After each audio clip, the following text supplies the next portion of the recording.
Hello, it's great to see you all again. The journey of human knowledge exploration can be likened to unlocking boxes whose contents you don't know beforehand. Some boxes reveal cute things, while others unveil dreadful ones. And here are cursed objects that even scientists fear.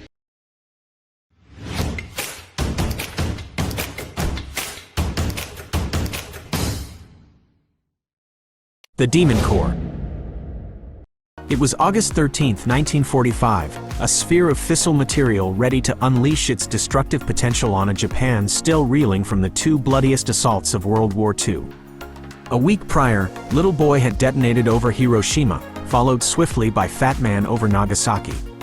The first and only atomic bombs used in warfare claimed over 200,000 lives. And had Japan not surrendered on August 15th, schoolchildren worldwide would be taught that the US had dropped atomic bombs on Japan 3 times. But that timeline never came to pass. Japan's surrender rendered the third nuclear strike meaningless. At the Los Alamos nuclear lab in New Mexico, there was a device named Rufus. A sphere of refined plutonium and gallium, 89 millimeters in diameter, weighing 6.2 kilograms, planned to be fitted into a second Fat Man if Japan persisted. But instead, it remained there for further study. And in those very experiments, Rufus became cursed to the extent it was dubbed the Demon Core.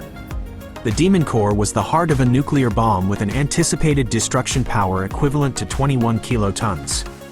It was designed with an exceedingly thin safety margin before reaching a critical point, a state where chain reactions occur exponentially and uncontrollably. What the scientists at Los Alamos wanted to experiment with was pushing the Demon Core as close to that limit as possible. Don't mistake it, the Demon Core wouldn't cause a nuclear explosion equivalent to 20,000 tons of TNT right at the limit.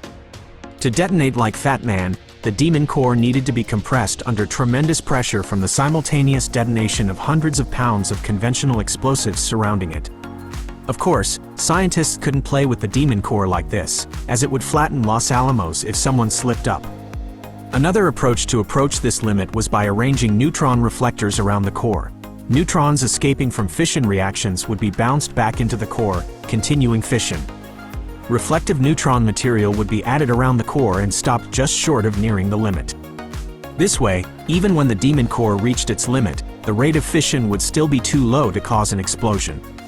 However, it was enough to heat the sphere rapidly, even melting it and releasing deadly radiation. But this type of experiment was so dangerous that scientists dubbed it tickling the dragon's tail. You wouldn't know when the dragon would turn around and breathe fire to incinerate you. And it did that twice. On August 21, 1945, physicist Harry Daghlian conducted a neutron reflection experiment on the Demon Core.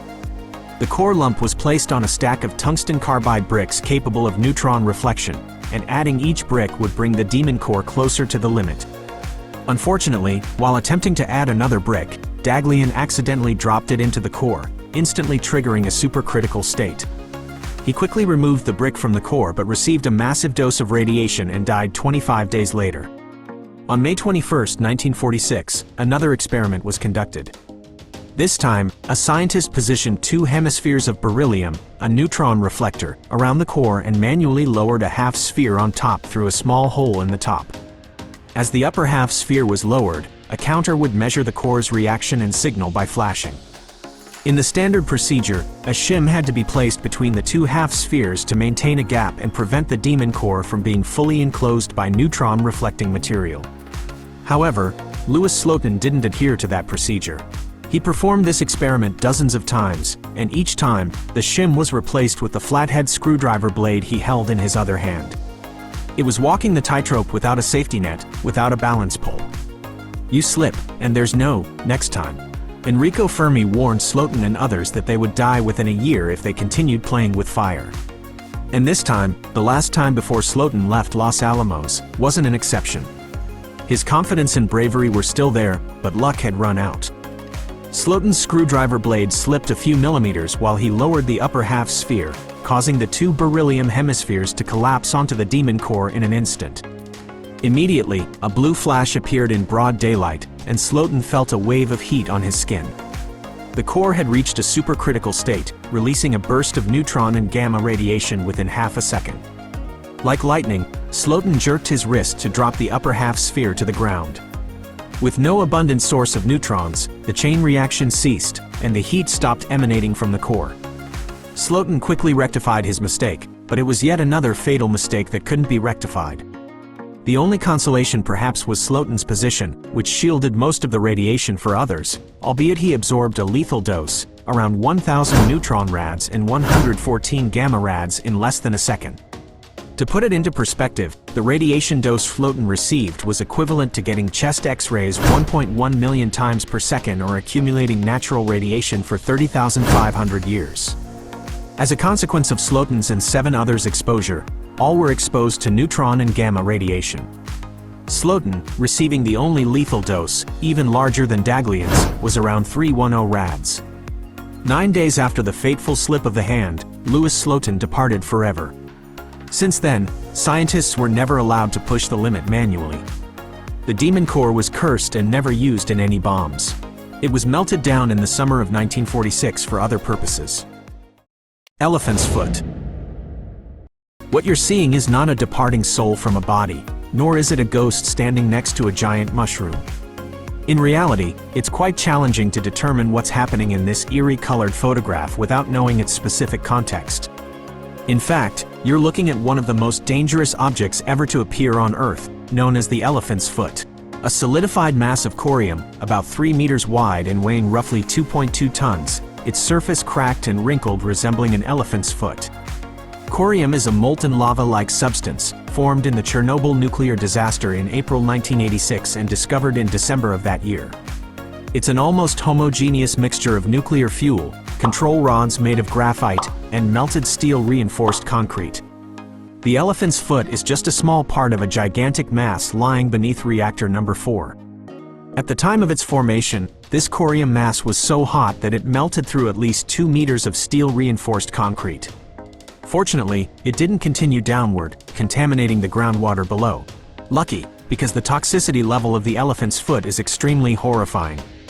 8 months after its formation, the radiation levels near the elephant's foot still reached 80,000 to 100,000 millisieverts per hour. To put it into perspective, a dose of radiation from 500 to 1,000 millisieverts can alter a person's blood formula and increase the risk of cancer. A dose of 3,000 to 5,000 induces vomiting, diarrhea, and hair loss. A dose of 10,000 millisieverts or more to the abdomen causes intestinal mucosal rupture, internal bleeding, and death within a few days. And a dose above 100,000 millisieverts results in certain death within a few hours. To paint a clearer picture, you'd vomit and have uncontrollable diarrhea after 30 seconds of close contact with this radioactive mass, or die within 48 hours if exposed for more than 5 minutes. Not only is the elephant's foot extremely toxic, but it's also incredibly dense and solid. A remotely operated drill couldn't penetrate it, and armor-piercing bullets fired from an Alaska 47 assault rifle only damaged its surface. At the time the elephant's foot was visited by Mr. Artur Korneev, deputy director of the Steel and Concrete Sarcophagus Project around reactor number 4 in 1996, 15 years after the disaster, its radiation level had significantly decreased. However, the radiation bent the film plate, creating a strong grainy effect, combined with the slow shutter speed capturing Korneev's movements as a blurry shadow, making the photograph even more eerie. It's not an exaggeration to say that the elephant's foot is a cursed object.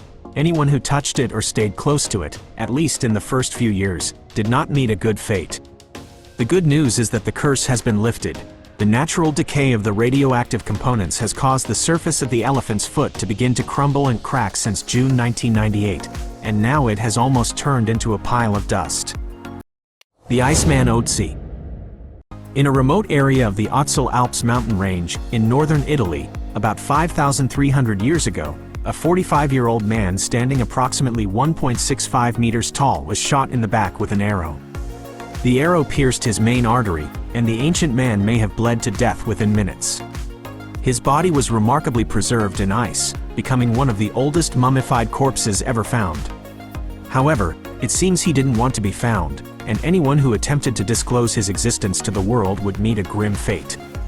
Named the Iceman Otzi, the 5,300-year-old mummy was discovered by 2 German hikers in September 1991 at an altitude of 3,210 meters on the eastern slope of the Finalspitz Peak on the Austria-Italy border. Initially, the hikers believed Otzi to be the body of an unfortunate mountaineer. However, upon bringing the body back, archaeologist Konrad Spindler was astonished to find a copper axe along with the body, dating back at least 4,000 years. What's more chilling is that each person involved in the discovery of the body began to die mysteriously. The first was the death of Rainer Henn, who died in a car accident in 1992. Henn was the head of the forensic team examining Otzi, one of the first to manually place Otzi in a body bag. Henn died en route to a lecture about his findings, marking the beginning of what became known as the Iceman's Curse. Not long after, Kurt Fritz, the mountaineer who led Henn to Otzi, died in an avalanche. Notably, Fritz was an experienced mountaineer familiar with the area. He was also the only member of the mountaineering team to perish. A few months after Fritz's accidental death, Austrian journalist Rainer Holzel, the only one permitted to film Otzi's descent, died at the age of 47 from a brain tumor, just months after releasing a one-hour documentary about the excavation.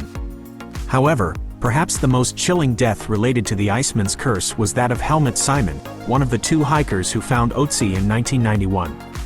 His body was found in 2004, frozen near Otzi's original location, after being caught in a horrifying snowstorm. Even more horrifying, just 1 hour after Simon's funeral, Dieter Warnick, the leader of the search and rescue team sent to find him, also died from a heart attack. And the horror didn't end there. 1 year after Helmut Simon's death, Konrad Spindler, the first person to examine Otzi's remains, publicly mocked what the public then called the curse, declaring, "It is all a media hype. The next thing you will be saying I will be next." And he was right. Konrad Spindler passed away shortly after making that statement, succumbing to multiple sclerosis. The final victim of the Iceman's Curse was Dr. Tom Loy, who, like most of his colleagues, was a man of science. He didn't believe in the curse and conducted DNA analysis of Otzi, piecing together a story of his death in the Stone Age and refuting the theory that he died alone. The discovery of human blood traces on Otzi's clothing was a shocking revelation, as shocking as finding out that Loy himself died at the age of 63 in his home while finalizing a book about his new findings. Like many of you watching this video, I don't believe in curses. However, the sudden deaths of 7 mostly healthy individuals linked to a mysterious 5,300-year-old corpse cannot be ignored. No one would judge if you temporarily abandoned the scientific camp to stand with the spiritual camp this time. That being said, there are dozens, if not hundreds, of scientists, journalists, photographers, and science enthusiasts who have directly or indirectly researched the Iceman Otzi, and most of them continue with their lives. The Iceman Otzi is now on display in a refrigerated room at the South Tyrol Museum of Archaeology in Italy. He attracts about 300,000 visitors per year, seemingly without cursing any of them. Do you believe in curses or not? Remember to comment below for discussion. As always, remember to subscribe to the channel and ring the bell to not miss out on other interesting content. And for now, goodbye and see you soon.